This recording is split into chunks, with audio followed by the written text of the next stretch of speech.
on the hour. Your home for original reporting. I'm Matt Piper in New York. President Biden in Kentucky. 100% of the costs for the first 30 days for all the emergency work, from clearing everything to every single cost, the federal government's going to take care of. It's been 5 days since tornadoes barreled through. More than 70 people in the state were killed, while more than 100 others remain missing.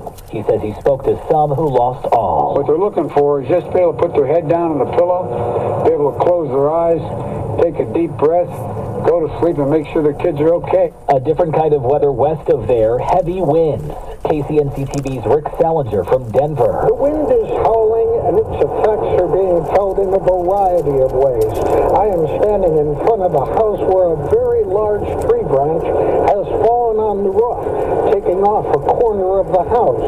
Building inspectors checking to make sure it is safe for the person to remain inside who lives here. Fed Chairman Jerome Powell says they'll speed up plans to reduce buying bonds and other assets, and says interest rates will rise in 2022. He says COVID-19 is a reason. These problems have been larger and longer lasting than anticipated, exacerbated by waves of the virus. As a result, overall inflation is running well above our 2% longer run goal, and will likely continue to do so well into next year. White House Response Coordinator Jeff Zients says while the Omicron variant has been seen in nearly 40 states so far, vaccines and boosters help fight it. Our vaccines work. They continue to provide people protection against this new variant, and booster shots provide the highest level of protection. To Minneapolis, where Derek Chauvin pleads guilty to a federal charge of violating George Floyd's civil rights when he was killed.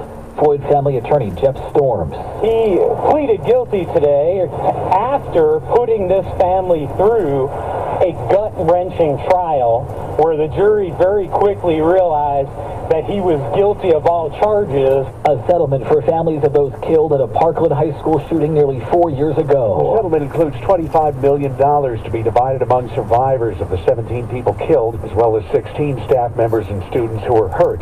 More than $1 million will go to one victim who suffered some of the worst injuries and will likely need constant medical care for life. A Broward County School Board attorney says it shows the board's commitment to those families. This settlement comes a month after an FBI settlement. Families had sued the Bureau because a tip and warning about the shooter was never forwarded to its South Florida office. Peter King, CBS News, Orlando. The Dow gained 383. This is CBS News.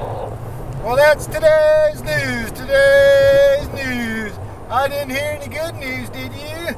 I didn't think so. I guess it's all about perspective. The glass is half full. Well, as always, I want to thank you again for coming along with me on these Dash Cam News adventures. You know the drill. Peace, love, and all that hippie jazz. Bye-bye, everybody.